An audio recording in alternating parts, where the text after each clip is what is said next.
नमस्कार, सूर्य समाचार देख रहे हैं आप। बहुत बहुत स्वागत है आपका यूपी लाइव में। मैं हूं आपके साथ साक्षी सक्सेना। शुरुआत करते हैं बुलेटिन की। उत्तर प्रदेश के मुख्यमंत्री और गोरक्षा पीठेश्वर महंत योगी आदित्यनाथ आज हरियाणा के कैथल जिले के सोंगल गांव पहुंचे, जहां उन्होंने सिद्ध बाबा मुकुटनाथ जी की प्राचीन तपोस्थली पर माथा टेका और समाधि स्थल पर नमन किया। योगी के आगमन को लेकर पूरे क्षेत्र में भव्य तैयारियां की गई थी। 5 किलोमीटर तक टेंट लगाए गए, हजारों कुंटल मिठाइयां तैयार की गई और हजारों संतों महंतों के लिए विशाल भंडारे का आयोजन किया गया। देखिए ये खास रिपोर्ट।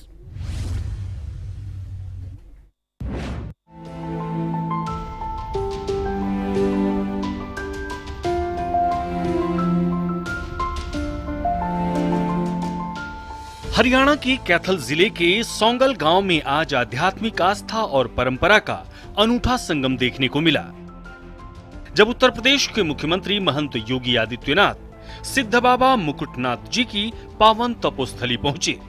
योगी आदित्यनाथ ने यहां बाबा मुकुटनाथ जी की समाधि पर नमन किया और धोनी पर श्रद्धा अर्पित की। ये कार्यक्रम ब्रह्मलीन पीर गणेशनाथ जी महाराज के 8वें मान के भंडारे और शंका ढाल कार्यक्रम के अवसर पर आयोजित किया गया, जिसमें नाथ संप्रदाय के हजारों महंत और साधु संत शामिल हुए। कार्यक्रम के दौरान मुख्यमंत्री योगी आदित्यनाथ ने मंच से सनातन धर्म की महिमा और गुरु परंपरा की महत्ता पर जोर दिया। उन्होंने कहा कि सनातन धर्म की असली पहचान अपने गुरु, संतों और पूर्वजों के प्रति कृतज्ञता व्यक्त करना है। और भाइयों, यही तो है सनातन धर्म की असली पहचान। जीते जी को सम्मान देना ही है, लेकिन जब भौतिक रूप से न रहे तब भी कृतज्ञता का वह भाव अपनी गुरु परंपरा के प्रति, अपने पूर्वजों के प्रति इसी प्रकार से बना रहे। इस भाव के साथ आज हम सब यहां पर आए हैं कि पीर गणेशनाथ जी महाराज ने सोंगल के विकास के लिए, इस पीठ के विकास के लिए, इस सिद्ध स्थल के विकास के लिए, इसको बनाए रखने के लिए जो साधना की थी, उस तप और साधना का परिणाम आज इस भंडारा और शंका ढाल कार्यक्रम के माध्यम से हम सबको देखने को मिल रहा है। और इसीलिए उनके प्रति कृतज्ञता ज्ञापित करने के लिए सभी योगेश्वर, खड़ दर्शन संप्रदाय के हमारे पूज्य संतजन, ये जितने योगेश्वर यहाँ बैठे हुए हजारों की संख्या में और श्रद्धालु जन बैठे हुए हैं, ये सब उस कृतज्ञता के भाव के साथ जुड़े हुए हैं। यही तो है हमारे सनातन धर्म की पहचान। कृते च प्रति कर्तव्यम ऐसा धर्म सनातन। सनातन धर्म क्या है? अगर किसी ने हमारे प्रति कुछ योगदान दिया है तो उस योगदान के प्रति किए जाने वाली कृतज्ञता ही वास्तविक सनातन धर्म की पहचान है।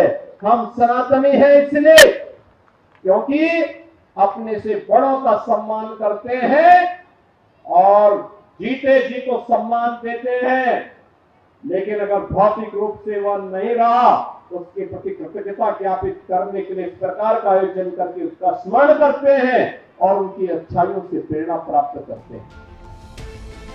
यूपी के सीएम योगी आदित्यनाथ ने कहा कि सनातन परंपरा में सिर्फ जीवित संतों का ही नहीं बल्कि ब्रह्मलीन गुरुओं की स्मृति का भी सम्मान किया जाता है और यही भारतीय संस्कृति की असली ताकत है। योगी आदित्यनाथ ने कहा कि संतों की तपस्या और साधना से ही भारत की आध्यात्मिक शक्ति मजबूत हुई है और ऐसी परंपराएं ही सनातन धर्म की ध्वजा को ऊंचा रखती हैं। भाइयों, ये भारत के सिद्धों की, संतों की, सन्यासियों की वो परंपरा है जिस परंपरा ने सदैव जीवन में सदाचार को, कर्तव्य को, राष्ट्र के प्रति अपने समर्पण के भाव को सर्वोच्च मान्यता दी है।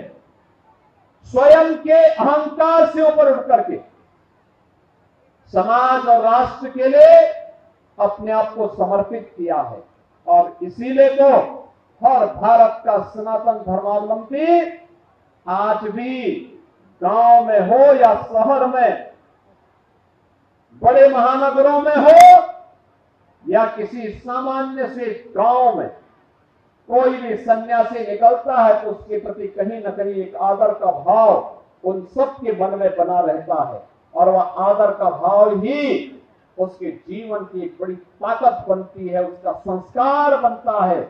और यही संस्कार सदैव हम सबको आगे बढ़ने के लिए, उन परिवारों को आगे बढ़ने के लिए फलने फूलने का एक अवसर उपलब्ध करवाता है। पंजाब और हरियाणा की भूमि ने तो ऐसे सिद्धों, संतों, योगेश्वरों की एक लंबी परंपरा को आगे बढ़ाया है, लंबी परंपरा को आगे बढ़ाया है। और उस परंपरा ने ही देश के अंदर सुरक्षा का एक ऐसा अवैध दुर्ग खड़ा किया कि कोई विदेशी आक्रांता आसानी से भारत के अंदर घुसने का दुस्साहस नहीं कर पाया। संत शक्ति जागरूक होगी और ईमानदारी के साथ धर्म और सत्य के मार्ग पर चलते हुए राष्ट्र की चेतना को जागरूक करती रहे तो दुनिया की कोई ताकत भारत का और भारत के सनातन धर्मावलंबियों का बाल बांका नहीं कर सकता है। ये हम सबको हमेशा ध्यान में रखना होगा। योगी आदित्यनाथ के दौरे को लेकर सोंगल गांव में भव्य तैयारियां की गई थी। नाथ संप्रदाय की परंपरा और सनातन संस्कृति की आस्था का ये संगम हरियाणा के कैथल जिले के सोंगल गांव को आज एक बार फिर देश भर के श्रद्धालुओं के लिए आध्यात्मिक केंद्र बन गया। और मुख्यमंत्री योगी आदित्यनाथ की मौजूदगी ने इस आयोजन को और भी खास बना दिया। कैथल से सूर्य समाचार के लिए वीरेंद्र पुरी की रिपोर्ट।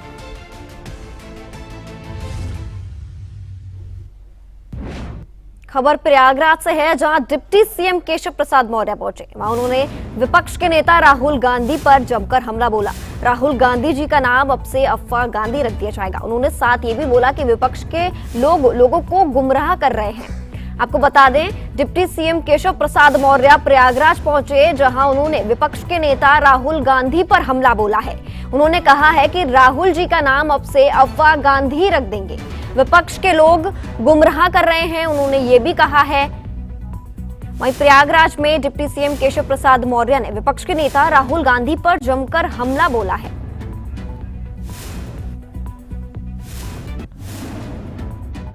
श्री अखिलेश यादव जी और श्री राहुल गांधी जी, मैं इनका नाम बदल करके कल से ही रखा हूं, अफवाह गांधी और अफवाह यादव।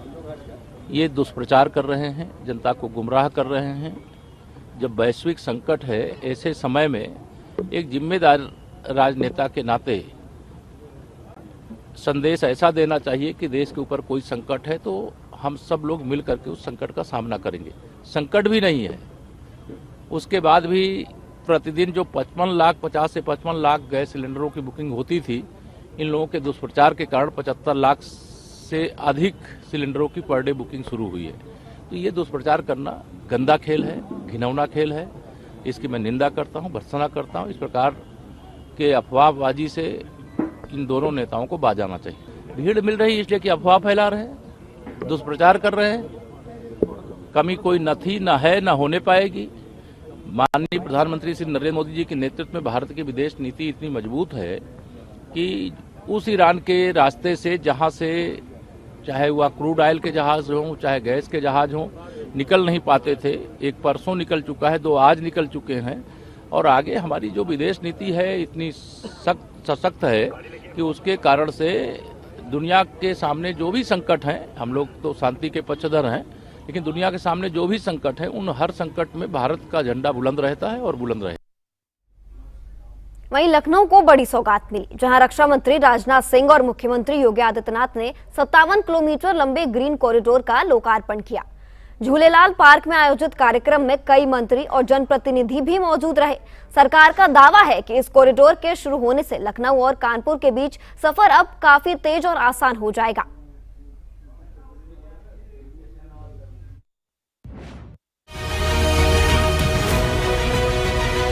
लखनऊ में शुक्रवार को 57 किलोमीटर लंबे ग्रीन कॉरिडोर का लोकार्पण किया गया।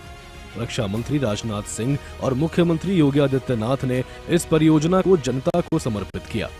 झूलेलाल पार्क में आयोजित समारोह में यूपी सरकार के कई मंत्री, सांसद और भाजपा पदाधिकारी मौजूद रहे। कार्यक्रम में रक्षा मंत्री राजनाथ सिंह ने कहा कि इस ग्रीन कॉरिडोर के शुरू होने से आने वाले कुछ ही दिनों में लखनऊ से कानपुर का सफर महज 35 से 45 मिनट में पूरा हो सकेगा।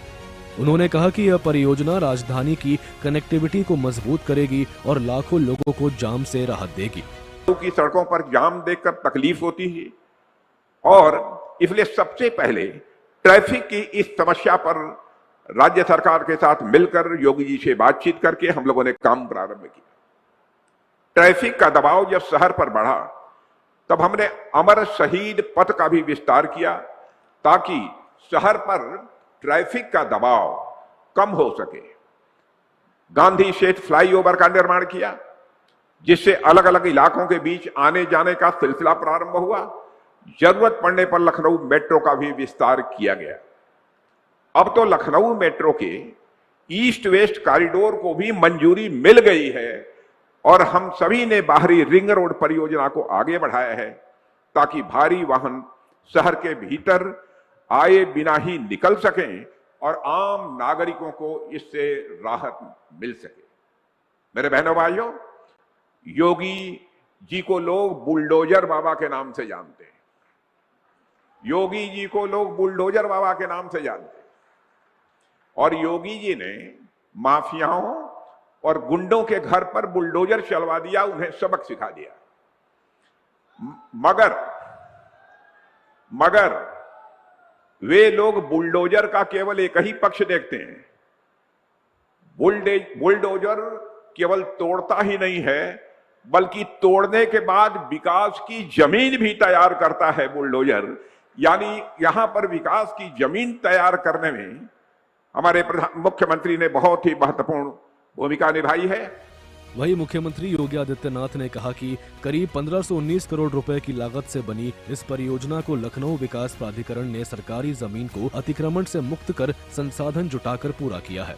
उन्होंने कहा कि ग्रीन कॉरिडोर बनने से राजधानी की यातायात व्यवस्था में बड़ा बदलाव आएगा और करीब 15 लाख लोगों को इसका सीधा फायदा मिलेगा। प्रदेश की राजधानी का स्वरूप कैसे होना चाहिए, लोगों का जीवन सुगम कैसे बने, सरलता पूर्वक उन्हें अपने गंतव्य तक पहुंचने में कैसे मदद मिलेगी, ये सभी कार्यक्रम आज प्रभावी ढंग से लागू करने में मदद मिल रही है। और इसीलिए जब लखनऊ के अंदर इस कनेक्टिविटी को प्रभावी बनाना है, जब माननीय रक्षा मंत्री जी ने इसके बारे में अपना विजन हम लोगों को प्रस्तुत किया, हम लोगों ने उस विजन को लखनऊ विकास प्राधिकरण को सौंपा और मैं धन्यवाद दूंगा लखनऊ विकास प्राधिकरण की टीम को, जिन्हें शासन से हम लोगों ने धनराशि नहीं दी बल्कि इन्होंने शासन की जिस भूमि पर कब्जा हुआ था उसे कब्जा मुक्त करते हुए, उसको मॉर्गेज करते हुए उससे पैसा बनाया और अब 1618 करोड़ रुपए की लागत के इस पूरे प्रोजेक्ट को अपने हाथ में लेकर के लखनऊ की कनेक्टिविटी को बेहतर बनाने का काम किया है। और उसके पहले 2 फेज आज लखनऊ वासियों के आवागमन के लिए ये आज समर्पित किए जा रहे हैं।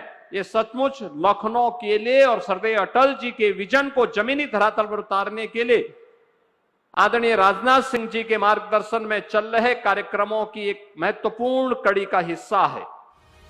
कार्यक्रम के दौरान रक्षा मंत्री और मुख्यमंत्री ने ग्रीन कॉरिडोर के निर्माण में लगे कर्मियों पर पुष्प वर्षा कर उनका सम्मान भी किया। सरकार का कहना है कि यह परियोजना लखनऊ की आधुनिक कनेक्टिविटी और इंफ्रास्ट्रक्चर को नई रफ्तार देने का काम करेगी। सूर्य समाचार के लिए लखनऊ ब्यूरो से रिपोर्ट।